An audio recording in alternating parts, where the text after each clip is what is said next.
dados, estão mostrando basicamente que conforme a gente vai numa profundidade crescente, a porosidade vai decrescendo. Então, logo que os sedimentos são depositados perto da superfície, a porosidade pode ser da ordem de 40%, e conforme a gente vai soterrando esse sedimento com processos biogenéticos, tipo compactação, cimentação, a porosidade primária tende a diminuir até chegar a valores de menos de 10%, nessa profundidade de 5, 6 quilômetros.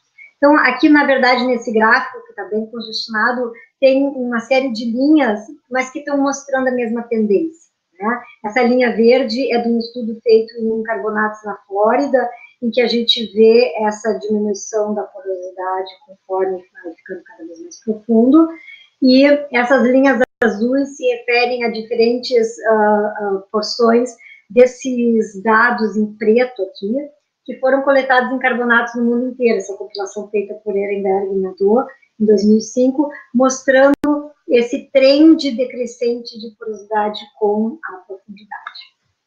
A mesma coisa a gente encontra na bacia de Tarim. Então, esse outro gráfico aqui na direita está mostrando essas duas linhas principais, a linha de porosidade máxima aqui desse estudo de Ehrenberg e Nadeau, e essa linha vermelha é a mesma linha verde nesse gráfico, mostrando a tendência de diminuição da porosidade nos carbonatos com a profundidade. E as bolinhas pretas aqui são dados coletados em um poço na bacia de Tarim, um poço profundo na bacia de Tarim, que inclusive foi um dos poços que a gente trabalhou depois. Então, como vocês podem ver, os pontinhos pretos estão mais ou menos seguindo essas linhas, né? Então, abaixo de 5 quilômetros de profundidade, a gente vê que as porosidades tendem a ser menos do que 5%. Mas existem alguns pontos aqui que eu circulei em que a porosidade é, entre aspas, anomalamente alta para o esperado para essas profundidades. Então, aqui a 6 quilômetros, 8 quilômetros de profundidade, nesse poço, a gente tem porosidades por volta de 20%, que é uma coisa, entre aspas, inesperada, né? E por que isso é importante? Isso é importante porque, justamente, carbonatos muito profundos, de maneira geral, não são explorados como reservatórios, porque não se espera que tenha tanta porosidade. Mas o fato de existir porosidade em alguns lugares abre toda uma possibilidade exploratória. E, na verdade, se a gente olhar no mundo inteiro, existe uma série de reservatórios comerciais. Em 2009, teve uma compilação que contou 149 reservatórios comerciais em profundidades maiores do que 6 km. Então, aqui só 2 exemplos da América do Norte: esse campo de óleo no Golfo do México a 6,5 km de profundidade, esse campo de gás na bacia de Anadarko a quase 8 km de profundidade. Então, é importante considerar a possibilidade desses reservatórios profundos como alvos exploratórios. Em relação à bacia de Tarim, propriamente dito, né, o que a gente vê é que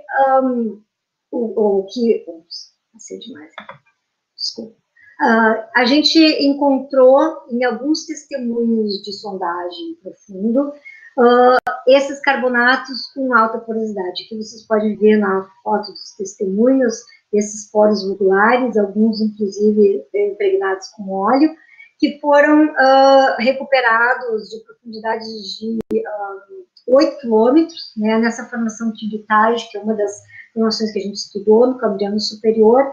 Então, isso sugere a possibilidade de existirem reservatórios profundos, talvez produtivos na bacia de Tarim. Então, a existência desses carbonatos muito profundos em altas profundidades na seção cambriana suscita a questão de o que gerou essa essa porosidade, então? Qual foi o mecanismo, os mecanismos responsáveis pela geração da porosidade? Que tipo de fluido percolando esses carbonatos teria sido responsável pela geração da porosidade?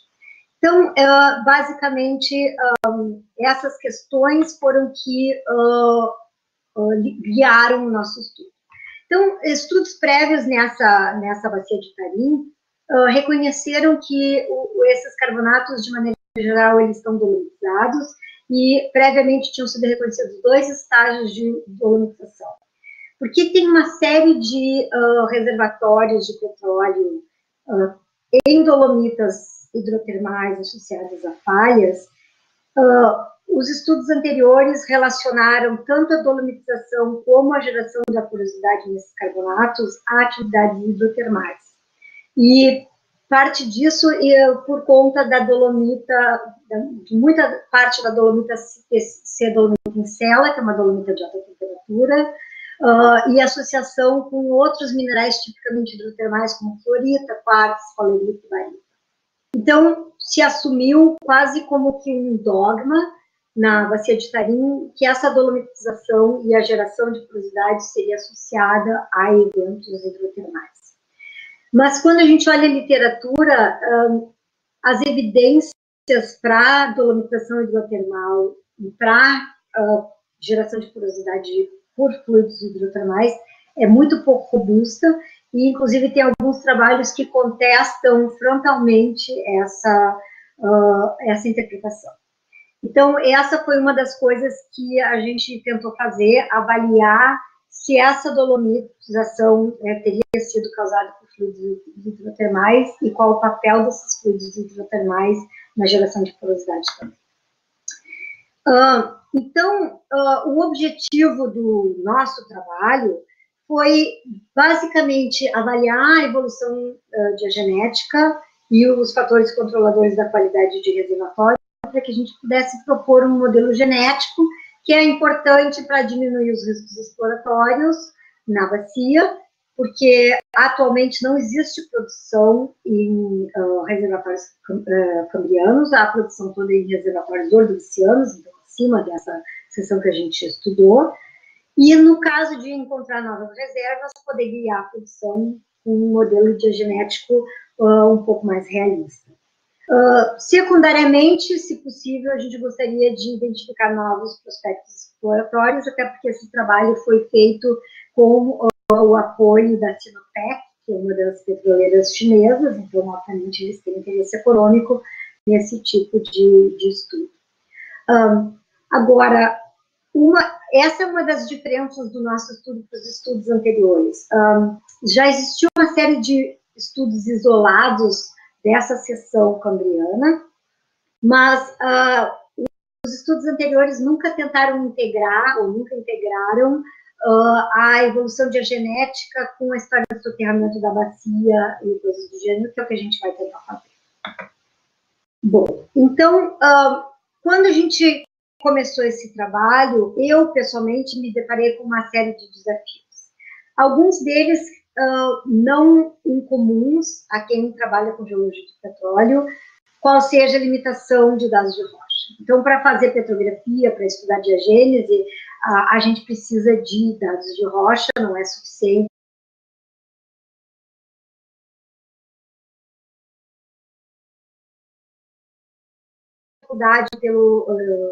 Pela profundidade da seção cambriana, não tem muitos poços que chegam à seção cambriana, e esses poços que existem, às vezes, não são testemunhados, e os poucos testemunhos que tem, eles não são homogeneamente espaçados na bacia, e a distribuição estratigráfica desses testemunhos também não é muito boa. Mas isso aí é a mesma coisa que a gente se deparou quando trabalhou na seção Rift da Bacia de Campos, quando ainda estava na URGS, e em outras situações.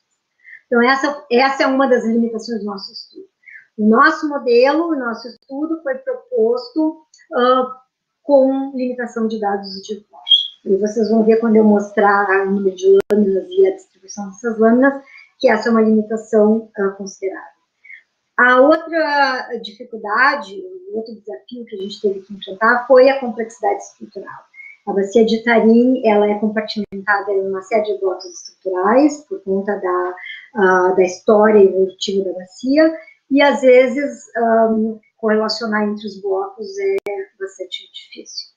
Além disso, eu descobri que, apesar de que existe uma série de dados, os pesquisadores das universidades chinesas têm muito dado, a integração dos dados é muito precária. Então, diferente do que a gente está acostumado a fazer, descreve o testemunho, coleta as amostras daqueles testemunhos, faz lâmina daqueles testemunhos, e aí a petrografia guia as análises complementares. Então a gente tem uma sistemática paulatina que a gente vai acompanhando. Na literatura, análise de inclusão fluida de uma fase, ou de uma seção, petrografia de outra, a descrição macro de outra, e na hora de juntar esses dados às vezes praticamente impossível. E o último desafio que eu tive que enfrentar é que a maioria da literatura é em chinês. Existem alguns trabalhos em inglês, mas praticamente todos os trabalhos relacionados à interpretação de ambientes deposicionais, estratigrafia de sequência, é tudo em chinês. Então, a parte do background da unidade que a gente está trabalhando da bacia, para mim, foi muito difícil de acompanhar, e teve alguns trabalhos que eu tive que pedir para o meu parceiro chinês: traduz isso aqui para mim, porque eu preciso saber o que está dizendo esse IP. Então, esse foi um desafio real.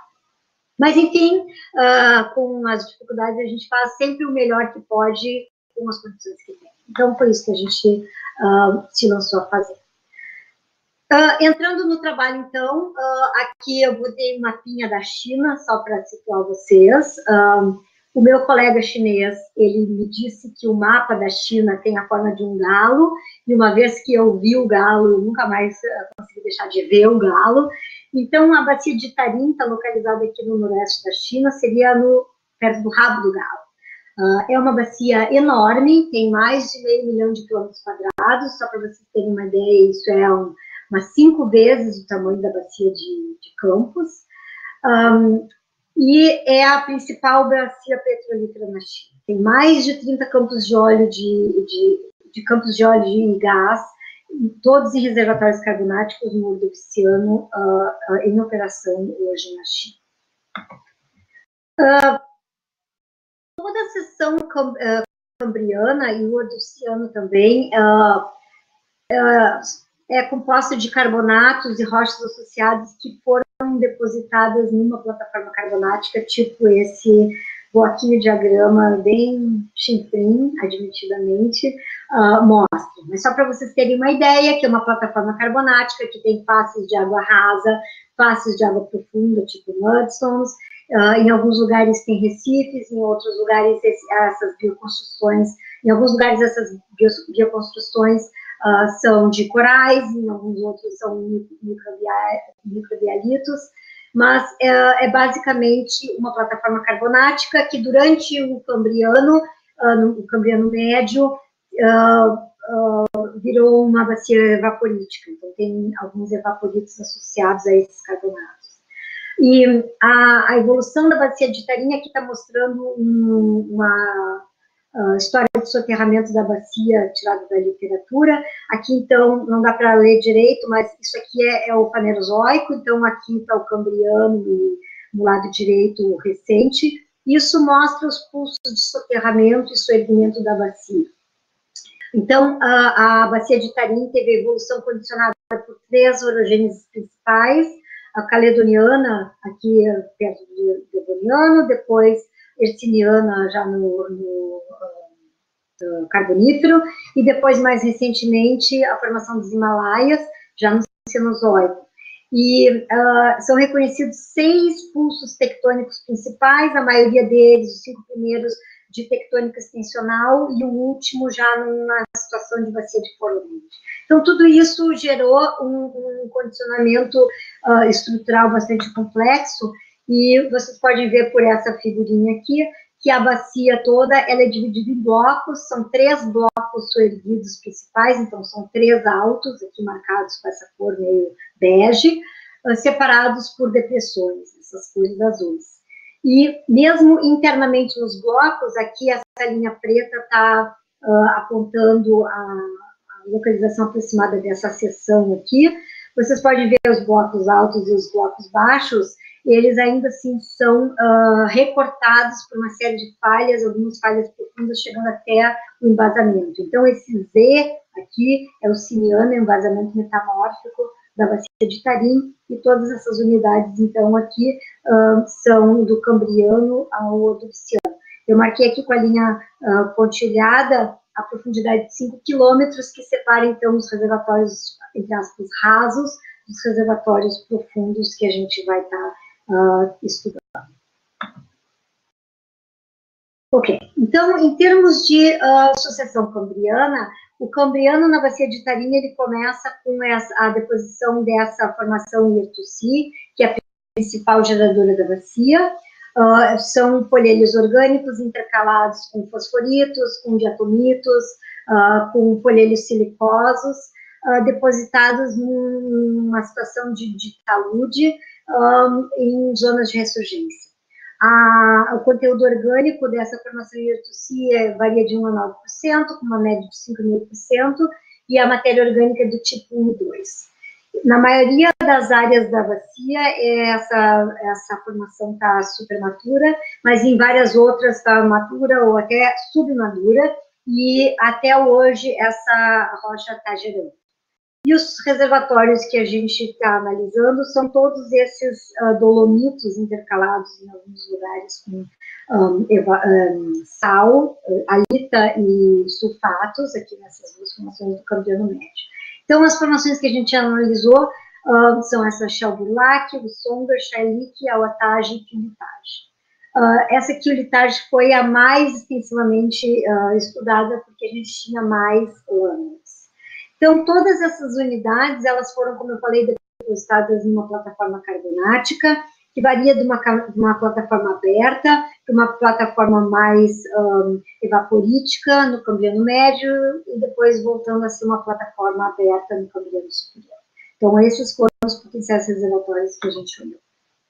Então, a gente trabalhou com 64 lâminas delgadas, fez análise petrográfica quantitativa, e essas lâminas vieram de 9 poços, distribuídos em 2 áreas principais. A gente tinha 4 poços aqui no alto de Itabei e 5 poços no alto de Baixu Tazon, que é essa área aqui mais no centro da bacia. Mas como vocês vão ver em seguida, as lâminas não eram uniformemente distribuídas nessas 2 áreas. Então, a gente até teve dificuldade de comparar a evolução genética de uma área para outra área. A outra coisa que a gente fez também foi análise de inclusões fluidas em 2 fases de dolomita e 2 fases de quartzo, para obter a temperatura de precipitação desses minerais geogenéticos e poder interpretar, então, a nossa paragênese. Então, aqui só para mostrar rapidamente para vocês a distribuição das lâminas que a gente estudou. Como eu falei, a maior parte das lâminas veio dessa formação Quilitage, que é do Cambriano Superior, 21 lâminas da região de Baixu, mais no centro da bacia, e 19 na região de Itabei, mais ao norte. A gente tinha 12 lâminas dessa formação Auatage, só uma da formação Chalik, 4 da formação Songer e 6 lâminas em 2 áreas da formação Chalburlac. Então, essa é a distribuição dos nossos dados. O que a gente viu? Eu escolhi não mostrar a tabela de codificação. A gente fez petrografia quantitativa, contando 300 pontos por lâmina delgada, conforme o meu guru, o meu tudo científico, Luiz Fernando de Rosa me ensinou muitos de vocês também.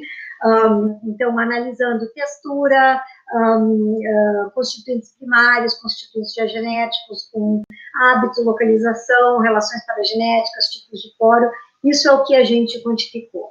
E depois a gente calculou médias e máximas para todos os constituintes e botou tudo contra tudo para poder fazer uma interpretação. Eu escolhi não colocar essas tabelas. Esse trabalho foi submetido para publicação no Petroleum Geosciences, então, se tudo der certo, deve ser revisado logo, e então esses dados estão lá. Tá? Eu escolhi fazer uma coisa assim mais nominal do que quantitativa, para mostrar para vocês. Então, o que a gente concluiu olhando para essas lâminas é que a maioria das lâminas são dolomitos finos, muito finos, em alguns casos tinha dolomita microcristalina, e apesar da extensiva dolomitização, 70% a 80% das rochas é dolomita, de todas as unidades. Apesar disso, a gente encontra relictos constituintes primários, principalmente carbonáticos, então varia desde crita até intraclastos, oides e pelóides. Raramente a gente encontrava bioclastos carbonáticos. Sempre tem uma contribuição extravacial, em algumas unidades mais do que outras. A formação do Songer, que é a cambriano inferior, mais contribuição extravacial. E só numa unidade do cambriano superior, a formação quimitária, a gente encontrou intraclastos lamosos. Então, eu coloquei aqui umas fotomicrografias para mostrar para vocês a cara desses constituintes. Então, aqui alguns intraclastos, oides, aqui os intraclastos lamosos, aqui intraclastos carbonáticos, aqui intraclastos lamosos, na formação de olitagem, e alguns, localmente, eles foram compactados formando pseudomatriz, substituído por dolomita, e em algumas lâminas a gente encontrou arenites híbridos, com essa mistura de sedimentos carbonáticos e silício-plásticos. Apesar dessa extensiva dolomitização, a gente consegue reconhecer depósitos carbonáticos de alta e baixa energia. A gente vê claramente coisas como folheiros ou calcium mudstones que foram parcialmente substituídos por dolomita, como nessa foto aqui na esquerda, wakestones. Em duas lâminas a gente encontrou com microbialitos. As faces de alta energia são basicamente paxtons e grainstones, dominantemente peloidais e ou intraclásticos, como eu já disse, alguns bioclastos. Então, a gente ainda consegue ver alguma coisa dos depósitos originais, mas, de maneira geral, extensivamente dolomitizado. Então, a composição primária não parece ter tido grande influência nessa qualidade reservatória dessa seção cambriana. E o interessante é que essa dolomita, que é o principal constituinte diagenético, ela ocorre com vários hábitos, desde muito fina a fina, como você pode ver nessa fotomicrografia aqui, overgrowth, tem os cristais perfeitamente zonados de dolomita com overgrowth de dolomita ao redor deles, dolomita grossa, dolomita em célula, como aqui nessa foto, e na formação quimitária a gente encontrou também essa dolomita radial. Então, a dolomita, sendo o principal mineral diagenético, ela tanto substitui constituintes primários, como outros diagenéticos, como aqui, por exemplo, substituindo a anhidrita, e uma dolomita substitui a outra. Então, a gente vê, por exemplo, dolomitas mais tardias, segundo a nossa paragênese, como essa dolomita em célula, substituindo dolomitas mais precoces, como a dolomita microcristalina ou dolomita fina. A gente encontra a dolomita também preenchendo poros vulgulares e poucos poros de fratura que a gente encontrou.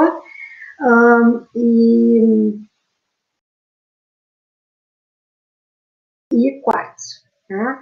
O segundo mineral diagenético mais abundante, e não é muito abundante, só na formação de litagem, é quartzo. Ele normalmente é um quartzo microcristalino, chert, que tanto pode preencher poros vulgulares e intracristalinos, como substituir minerais diagenéticos como dolomita. Então, a gente vê a substituição, a precipitação alternada de dolomita grossa e dolomita em célula com quartzo. Então, em alguns lugares a gente vê o quartzo substituindo a dolomita, em outros lugares a gente vê a dolomita substituindo o quartzo. Então, parece que eles tiveram essa precipitação alternada. Outros constituintes aparecem, dos quais o único que tem algum volume é pirita, mas ainda assim é por volta de 2% na maioria das unidades, e localmente a gente vê outras coisas como a anidrita, por exemplo, principalmente na formação Aotage-Charlie, que a gente encontra anidrita poiquilotópica, anidrita prismática, anidrita fina. Na formação Ussonga, a gente encontrou também os crescimentos secundários de quartzo contínuo, nesses arenitos híbridos, e muito raramente barita, siderita e dolomita ferrosa em algumas unidades, mas não tem muito volume nesses outros diagenéticos.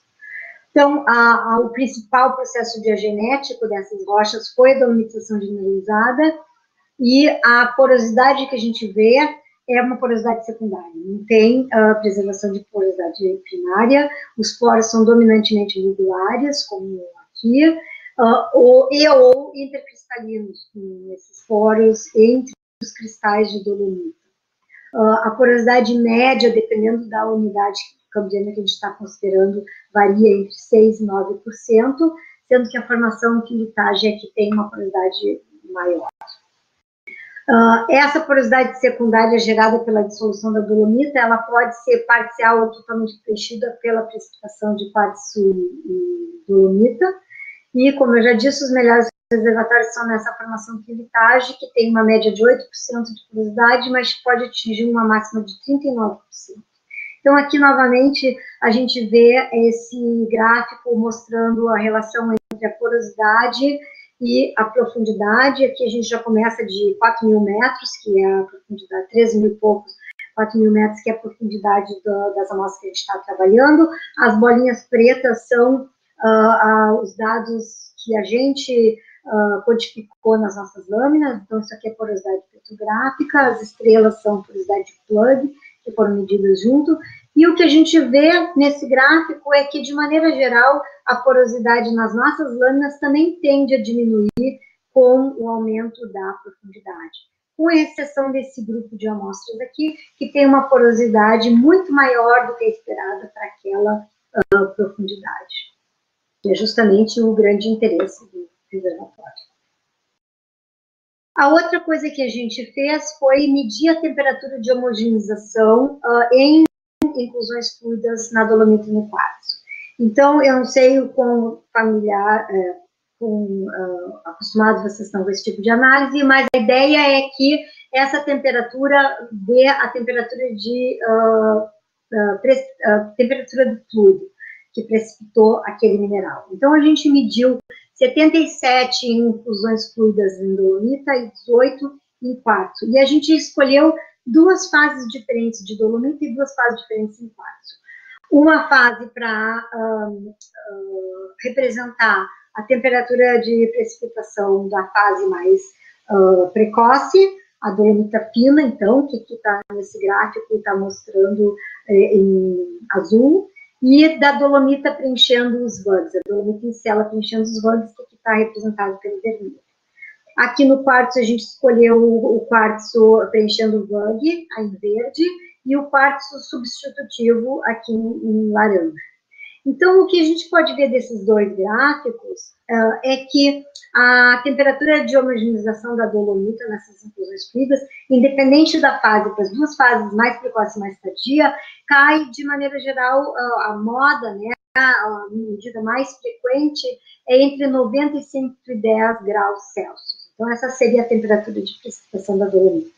E o quartzo, que preenche os bugs, também mais ou menos na mesma faixa, um pouco maior, entre 80 e 120 graus de temperatura, e aí só o quartzo substitutivo, sim, é que deu uma temperatura mais alta, de 140 a 160 graus Celsius. Então, essa análise é importante para definir se esses minerais foram ou não precipitados por fluidos hidrotermais, porque a ideia é que fluidos hidrotermais tenham que ser pelo menos 5 a 10 graus mais quentes do que a encaixante.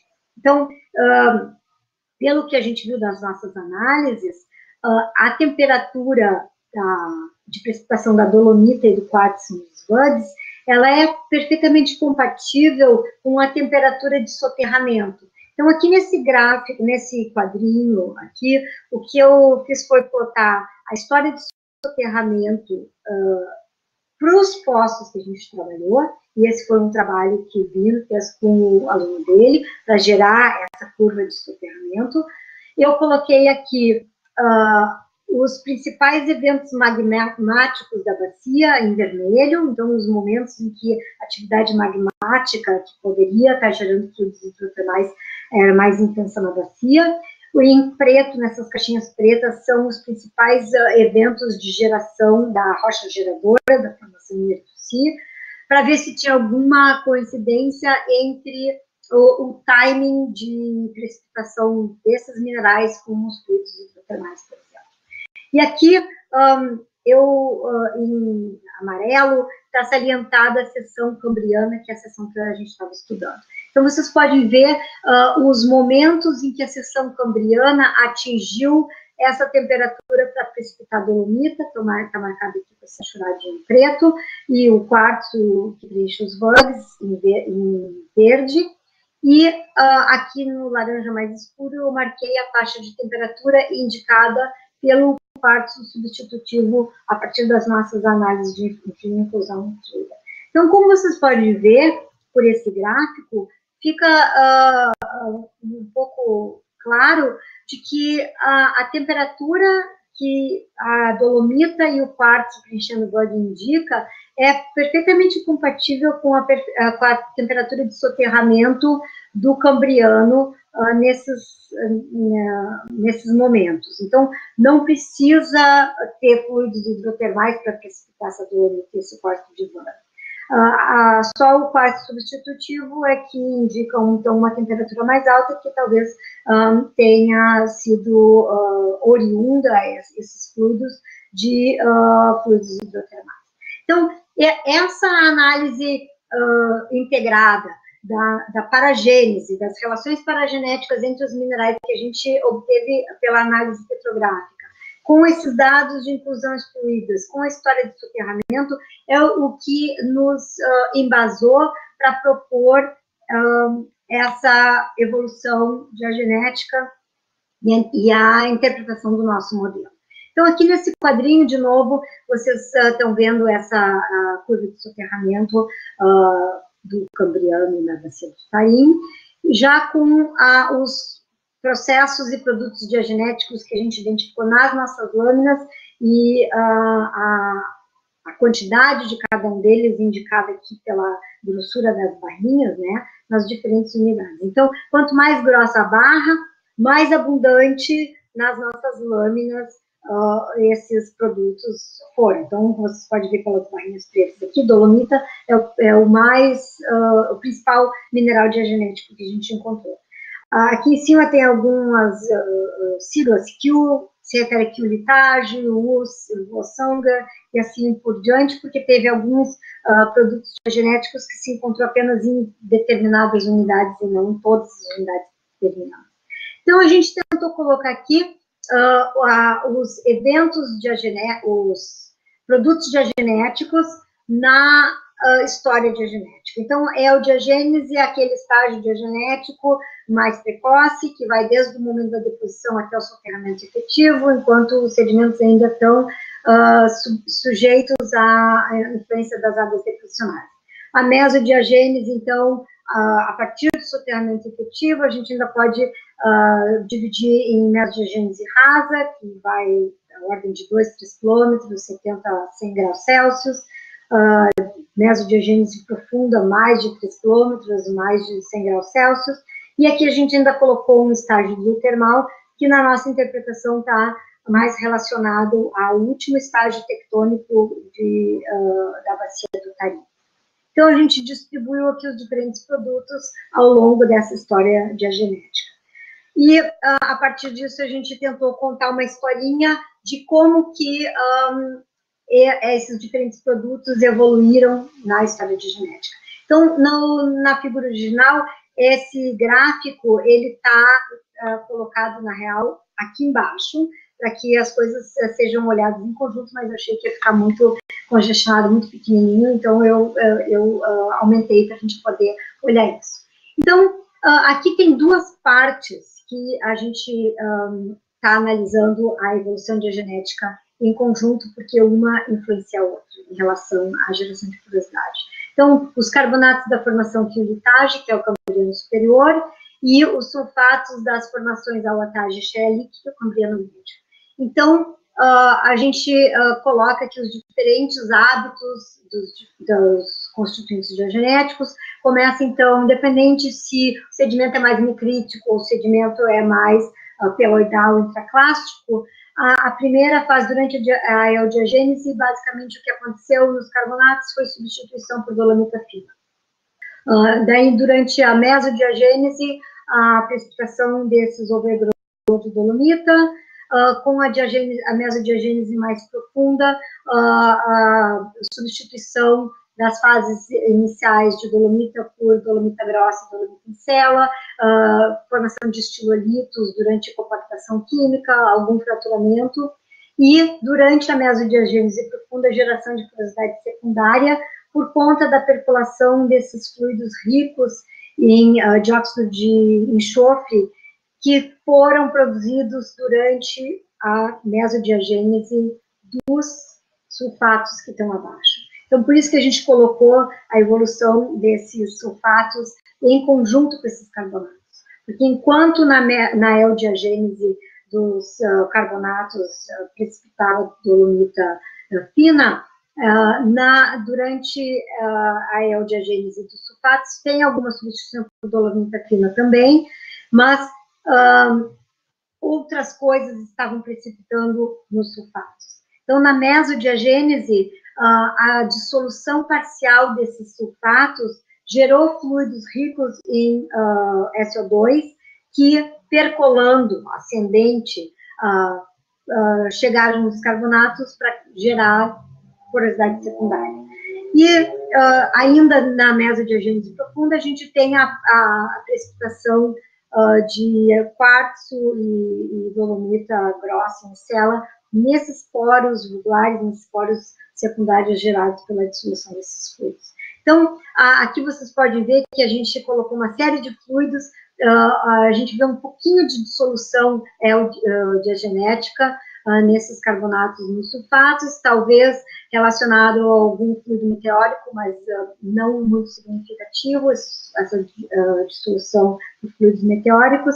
A principal dissolução foi dos carbonatos foi durante a mesodiagênese em função desses fluidos ricos em SO2, e a dissolução dos sulfatos provavelmente relacionadas a ácidos orgânicos gerados durante a maturação da formação Nitrosi, que está abaixo, então, no cambriano inferior. Então, quase que uma reação em cadeia, os ácidos orgânicos gerados pela maturação da matéria orgânica na formação Nitrosi geram dissolução nos sulfatos, esses fluidos ricos em SO2 resultantes da dissolução dos sulfatos, então, geram dissolução dos carbonatos que estão em cima. O fato da gente ter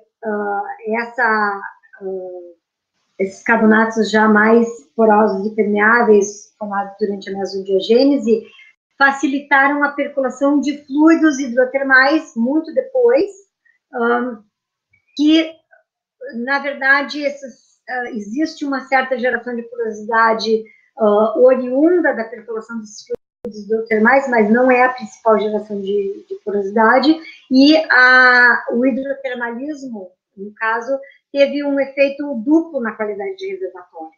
Inicialmente aumentou a porosidade, mas depois, trazendo esses íons para precipitar quartzo e dolomita nos poros secundários, isso acabou diminuindo a porosidade em um segundo momento da percolação desses fluidos hidrotermais. Então, esse é o nosso entendimento a partir da história do soterramento e da paragênese que a gente determinou nas láminas. Então, O que a gente conseguiu concluir é que, apesar que esses depósitos carbonáticos cambrianos, eles foram intensamente dolomitizados, e essa dolomitização ocorreu em 4 estágios. A dolomitação, a dolomita fina precipitado durante a eodiagênese, o overgrowth de dolomita e dolomita grossa inicial durante a mesodiagênese, e associado a fluidos hidrotermais, provavelmente a essa dolomita radial, que a gente encontra apenas na formação filitage. O principal reservatório que a gente encontrou no Cambriano é na formação filitage, em que a gente vê que essa dissolução, que essa porosidade está relacionada à dissolução da dolomita, em função da percolação de 3 fluidos diferentes. Então, não é só fluidos hidrotermais. Os ácidos orgânicos resultantes da maturação de rochas geradoras gerou principalmente dissolução de sulfatos, e esses fluidos ricos em dióxido de enxofre derivados da dissolução de sulfatos nas formações Al-Ataj e Shayalik, acendendo, geraram dissolução dos carbonatos da formação filitage, e os fluidos hidrotermais, que foram os últimos nessa história toda, geraram um pouco de dissolução também. Mas a grande diferença do nosso modelo para os modelos anteriores é que, a dolomita não é hidrotermal, e 2, a porosidade não é resultante, principalmente, da percolação de fluidos hidrotermais. A principal fase geradora de dissolução nesses carbonatos são esses fluidos ricos em dióxido de enxofre. E a importância da percolação através dessas falhas profundas que que serviram como condutos para o fluxo de fluidos. Então, a gente propõe esse modelinho em que a gente tentou representar aqui os 3 diferentes fluidos. Então, aqui em cinza escuro, a formação em Ertuci, que é a geradora da bacia, cuja maturação da matéria orgânica resulta na percolação desses fluidos, desses ácidos orgânicos, marcado aqui com as flechinhas verdes, que dissolvem os sulfatos da formação do Cambriano médio, em geral, e geram esses fluidos ricos em dióxido de enxofre, que aqui está marcado pelas flechinhas azuis, e a ascensão desses fluidos ricos em dióxido de enxofre gera a porosidade nos carbonatos da formação filitágica cambriano superior. E aí a gente ainda colocou aqui as flechinhas cor-de-rosa para indicar a percolação de fluidos hidrotermais relacionados à formação desses diabásios e dessas rochas ígneas no momento posterior da bacia. Então, esse é o nosso modelo para a geração da porosidade secundária no Cambriano. Então, como eu já disse, os potenciais reservatórios são nessa formação filitágica cambriano superior, principalmente no Alto de Itabeia, aqui na parte norte da bacia. Nos poços que a gente estudou, tem 2 intervalos bem interessantes, com porosidade entre 7% e 15% nesse poço XH2, e de 2% até 14% no YQ6, então a nossa sugestão aqui, eles deveriam ser olhados com mais atenção.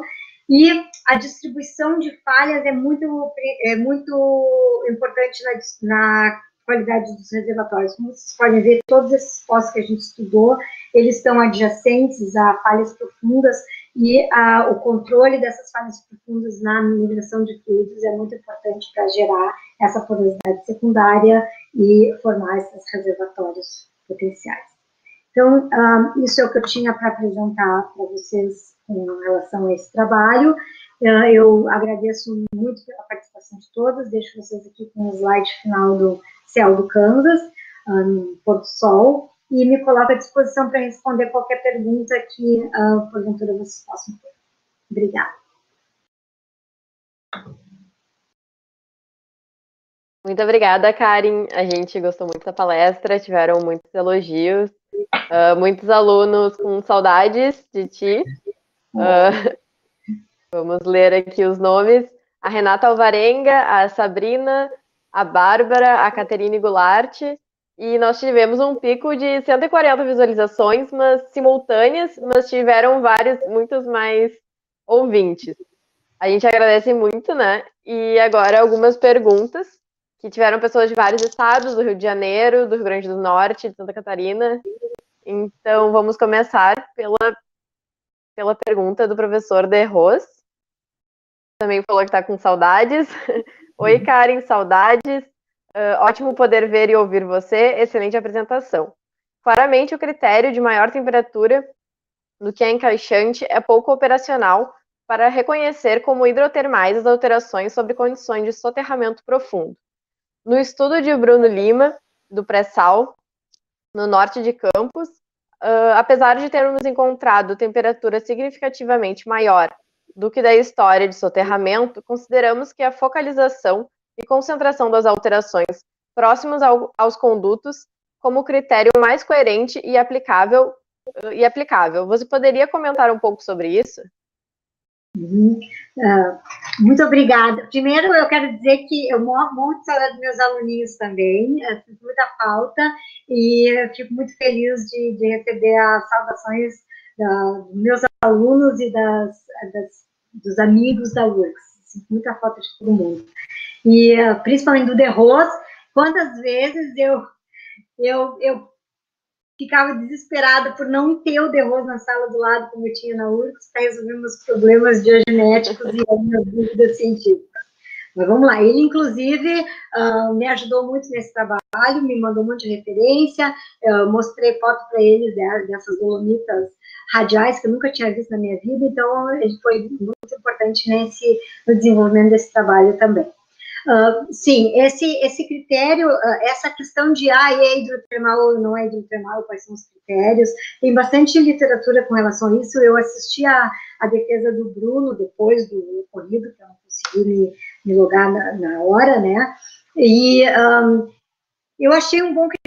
Eu não sabia desse trabalho dele antes, aí já era tarde demais, já tinha até submetido o meu artigo, né? O que a gente... então, tem uma série de autores que usam diferentes critérios.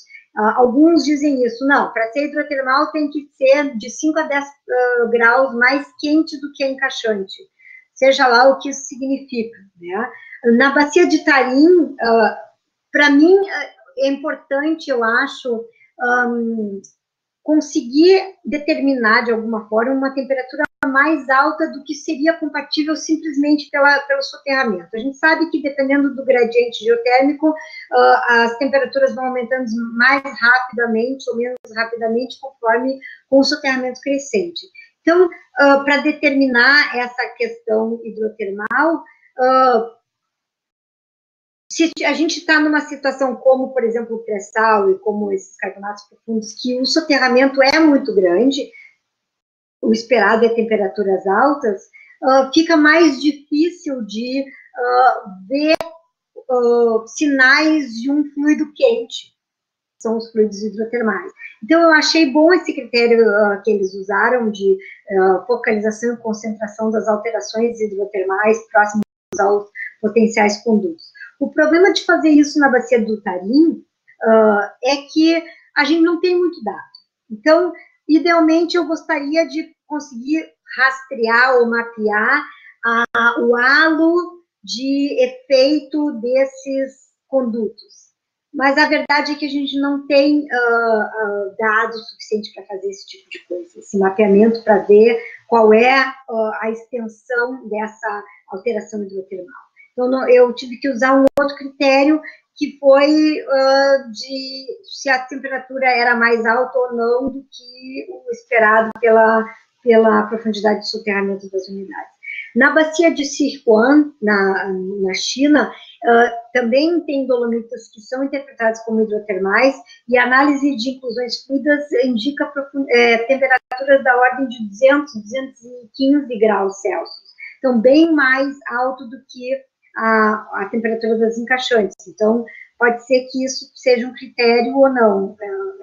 Eu não tinha muito como fazer o mapeamento da extensão da alteração. A próxima pergunta também relacionada ao assunto geológico mesmo. Primeiramente, vem da Caroline, da UENF.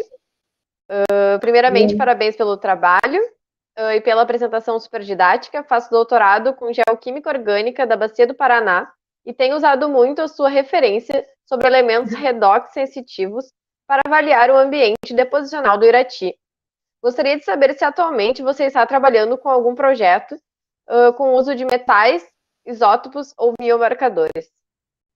Sim, o meu principal projeto aqui agora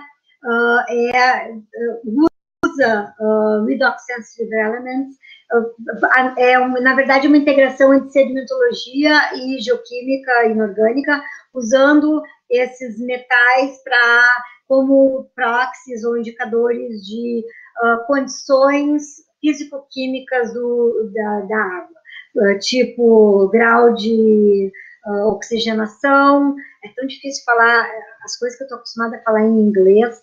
É difícil, às vezes, me desculpe, eu estou meio embananada para traduzir isso. Então, usando índices químicos para determinar grau de oxigenação, suprimento sedimentar e essas coisas, como eu fiz com o trabalho do Irati. E a unidade que eu estou trabalhando aqui é o Woodford Shale, que é um dos principais reservatórios não convencionais, produtivo em Oklahoma, mas não produtivo no Kansas. Então, eu estou trabalhando com isso para determinar quais são. É um conjunto de estratigrafia de sequência com o que controla a acumulação de matéria orgânica em sedimentos finos. Quais são os controles ambientais na acumulação de matéria orgânica. Certo. Agora a pergunta da Maria Clara, da UFRJ. Boa tarde, Karen. Excelente palestra. Você mostrou resultados de porosidades considerados muito bons. Então, poderíamos considerar que, neste caso, a dolomita atuou de forma positiva nos resultados de porosidade, porém nem sempre acontece, certo? A dolomita, na verdade, a dolomita obliterou toda a porosidade primária, então poderia ter tido inicialmente um efeito extremamente negativo na qualidade de reservatório, mas como depois ela foi dissolvida, acabou sendo positivo nesse sentido. Nem, como ela disse, nem sempre é o caso. Às vezes a gente tem dolomitização generalizada e é mais fácil dissolver calcita do que dolomita, então às vezes tem um efeito negativo. Nesse caso não teve, porque a porosidade toda é secundária. Certo. Agora, perguntas mais do âmbito profissional, de como chegou nos Estados Unidos. Então, vamos começar pela pergunta da Lauren, da UERJ, que pergunta: Karen, qual a maior motivação em trocar a URGS pelo Kansas? Foi muito difícil, na verdade, essa decisão, porque inicialmente eu vim para o Kansas como uma coisa temporária, foi uma oportunidade que me surgiu, que eu achei que ia ser bem positiva, de ter essa experiência de ser professora numa universidade americana, mas eu vim mais em função de um lado pessoal, que a minha filha, que o pai dela é americano, ela demonstrou a vontade de morar com o pai, para conhecer mais esse lado da vida do pai, e eu não consegui imaginar como que ela, nascida e criada no Brasil, poderia tranquilamente, simplesmente ir embora e morar sozinha com o pai. Então, eu fiz esse movimento para ajudar ela a se adaptar nos Estados Unidos. A minha ideia inicial era ficar 2 anos aqui, ela morando 1 ano comigo, eu adaptando ela à escola e à vida nos Estados Unidos. Mas depois, no 2º ano, ela ia morar com o pai dela, em Chicago, e eu ainda estar perto, e depois, no caso, voltar. Então, nos primeiros 2 anos que eu estava aqui, eu tirei uma licença da URGS, eu não me demiti. Mas a verdade é que eu não estava muito satisfeita na URGS com alguns aspectos que para mim eram muito importantes. Na URGS, a parte de ensino eu sempre amei. Eu adorava ser professora das disciplinas que eu dava, ambiente de sedimentação, TC2, mapeamento, para mim era um prazer imenso, e eu sinto muita falta dessas disciplinas dos meus alunos e da sistemática de aula que eu tinha na URGS. Então, isso para mim foi muito penoso. Chorei 2 semanas inteiras antes de vir embora, porque meus alunos, cada vez que alguém vem me abraçar, cada vez eu tenho ali na minha porta ainda as homenagens que me deram quando eu vim embora, e eu carrego isso muito dentro do meu coração. Foi muito difícil esse desapego. Mas a parte de pesquisa eu estava muito insatisfeita na URGS. A gente tinha vários projetos de pesquisa com empresa, a gente orientava um monte de alunos, supervisionava alunos, tinha produção intelectual, tinha um monte de produto, publicava e tudo.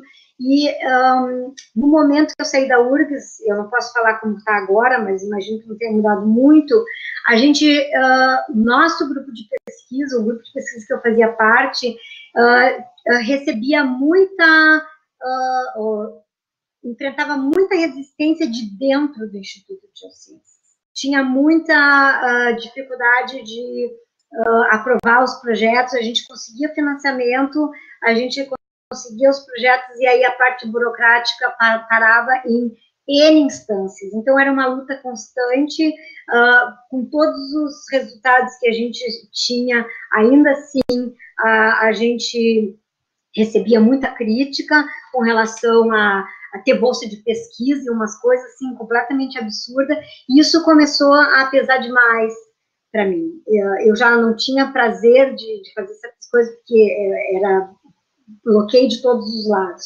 E quando eu vim para cá, o que eu me defrontei foi uma situação completamente diferente.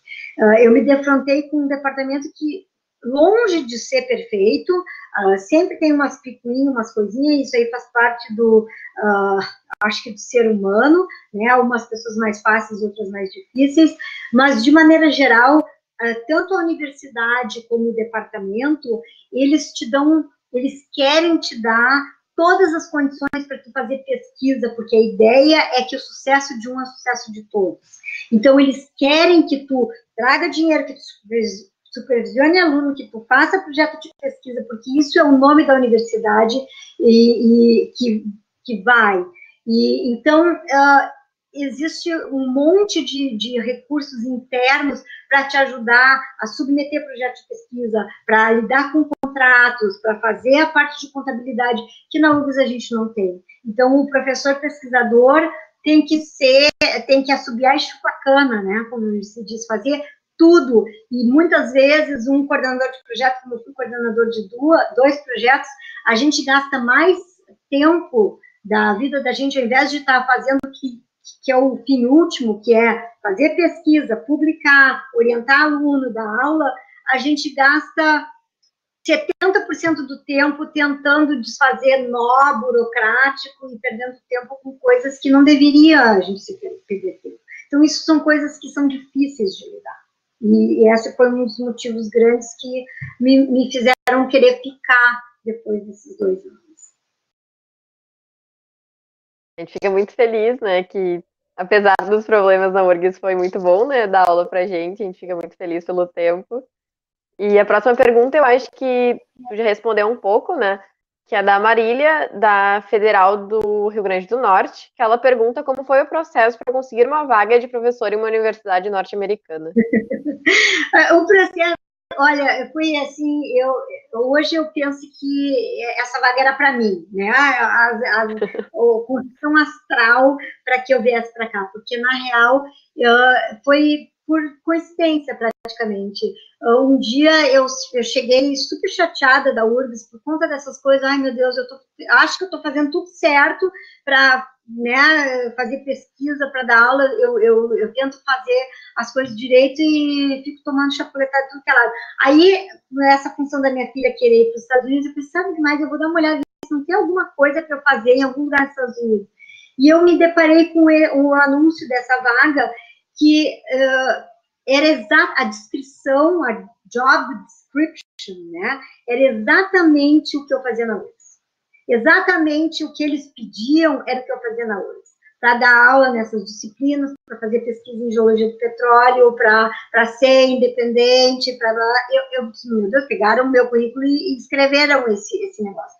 Aí eu pensei, eu acho que eu vou aplicar para essa vaga. Eu tenho emprego, eu não preciso de emprego, vou aplicar. Só que eu apliquei praticamente sem expectativa nenhuma, não achando que eles iam me chamar.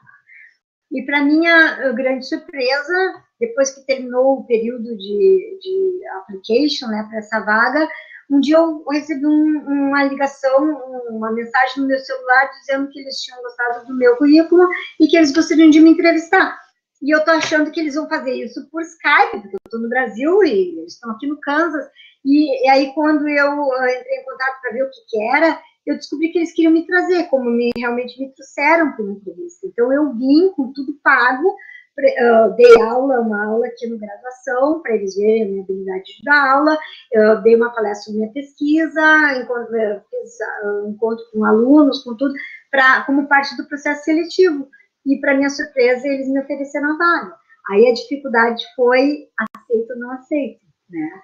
E eu deixei sempre muito claro para eles que quando eu resolvi aceitar, que eu não tinha o comprometimento de ficar além dos 2 anos. Então, eles sabiam que eu não estava me demitindo da URGS, que eu estava me afastando da URGS durante esse período. E acabou que fechou para mim, eu gostei de trabalhar aqui, e, pelo jeito, eles gostaram de mim também, porque renovam meu contrato para todo mundo. E agora a última pergunta, que é da Maiara. Eu acredito que graduanda da Federal de Santa Catarina e agora da URGS, atualmente geóloga desempregada. Karen, de acordo com a sua experiência, quais os conselhos você daria para quem deseja fazer doutorado no exterior? Neste caso, nos Estados Unidos, na área de geologia sedimentar? Eu acho que independente de querer vir morar nos Estados Unidos depois ou não, eu acho que um doutorado fora é sempre muito enriquecedor, porque a gente aprende coisas novas. Às vezes, assim, aqui na minha universidade, a maioria das universidades americanas, eu deveria dizer, a geologia, o aluno sai com grau de geólogo dezenas de vezes menos preparado do que os nossos geólogos na URGS, por exemplo. E eu imagino que nas outras federais no Brasil. Eu posso falar da URGS porque eu fui professora da URGS. Então, assim, a profundidade da geologia que a gente tem na URGS é muito maior do que a profundidade da geologia em qualquer universidade americana. Para começar pelo o sistema de ensino, que aqui os cursos são 4 anos, sendo que os 2 primeiros tu faz curso de tudo que é área, então para dar uma visão mais educacional, mais geral, mas isso significa que tu tem 2 anos, praticamente 2 anos e meio, para as disciplinas específicas. Então, por exemplo, a minha disciplina de SED-STRAT, sedimentologia e estratigrafia, nessa disciplina, em um semestre, eu tenho que dar sedimentologia, ambiente, sedimentação e estratigrafia, que são assuntos que na URGS a gente distribui ao longo de 3 semestres. Então, obviamente, os meus alunos não saem do meu curso com o mesmo nível de estratigrafia que qualquer aluno da URGS. Entende? Então, não tem como competir 5 anos só de geologia versus 2 anos e meio de geologia. Então, os nossos jogos são muito mais fortes. Se eu pudesse, eu pegava aluno de mestrado vindo do Brasil direto, tá? Porque são muito mais bem preparados nesse sentido. Agora, uma dos mitos, assim, é que porque é difícil conseguir um doutorado nos Estados Unidos, no exterior. Não é. Todas as universidades americanas não só aceitam, como gostam de alunos estrangeiros. Nos Estados Unidos, apesar de agora a questão de imigração estar mais complicada, por causa do governo atual americano, 1/3 dos professores na Kansas State, e isso é verdade para qualquer universidade americana, é de professores estrangeiros. Então, sendo bom na área, eles pegam, te dão. Meu green card eu ganhei 1 ano depois que eu cheguei aqui, porque a verdade é que não tem esse preconceito, uma cara em qualquer lado do sul do Brasil, não interessa. Não interessa, se tu mostra que tem capacidade, eles estão contentes, entende? Então, assim, a mesma coisa, alunos internacionais. O aluno internacional é bem-vindo, existem vários sistemas de financiamento, o melhor é pegar um Graduate Teaching Assistantship, porque se tu ganha um Teaching Assistantship, tu é responsável por dar uma sessão de uma aula lá de geologia para os undergrads, para os alunos de graduação, e tu não tem que pagar tuition e ganha um salário para viver. Então, tu ganha tudo que tu precisa para te sustentar aqui durante o período, tá? Daí tem outras modalidades menos, vou dizer, menos convenientes, que é Research Assistantship, que daí tu não ganha, talvez a tuition waiver, tem que pagar tuition, mas aí ganha o salário para viver, mas todos os departamentos têm dinheiro para ajudar, para dar ajuda de custo. Então, o meu conselho é o seguinte: tenho vontade de fazer doutorado nos Estados Unidos, aplique. Todas as universidades, quase, o processo de application é o mesmo, começa a receber application de alunos internacionais agora no nosso inverno, segundo semestre. A maioria das universidades vai até dezembro, início de janeiro, e encerra para os alunos internacionais. E aí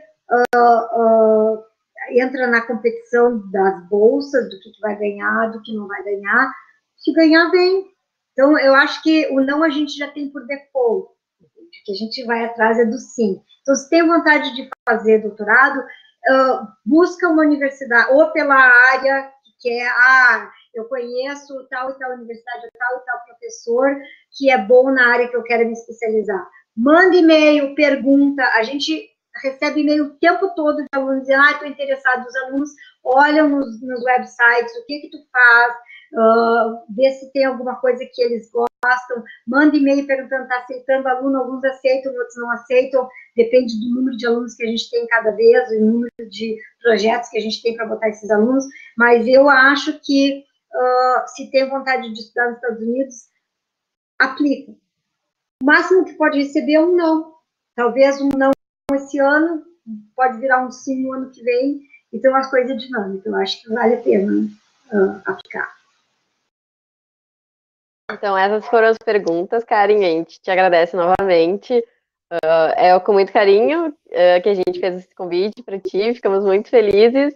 E também os ouvintes também gostaram muito, muitos elogios, muitas mensagens de saudade. E muito obrigada a todos que participaram. Eu agradeço muito a todos pelas mensagens, as perguntas, e eu quero me colocar à disposição. Aqui embaixo está o meu e-mail, esse é o meu e-mail da universidade. Qualquer dúvida, qualquer pergunta, qualquer comentário, qualquer coisa que vocês precisem que eu possa ajudar, fica à vontade para me mandar e-mail, eu vou ter o maior prazer em responder. Nunca deixe um e-mail sem resposta. Tá? Então, fiquem bem à vontade de me contatar a qualquer momento.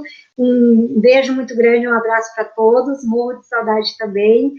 O que eu tive na URGS é insubstituível e, quem sabe, depois de passar essa pandemia e mais no futuro, eu possa pessoalmente visitar a URGS de novo. Muito obrigada pelo convite para vocês também da PG. Muito obrigada a todos os ouvintes. Nos acompanhem nas redes sociais, que a gente está sempre planejando muitas palestras e eventos interessantes. E também estaremos disponibilizando algumas palestras pelo nosso canal no YouTube, que é a PG URGS. Muito obrigada a todos. Tchau, tchau. Tchau, tchau.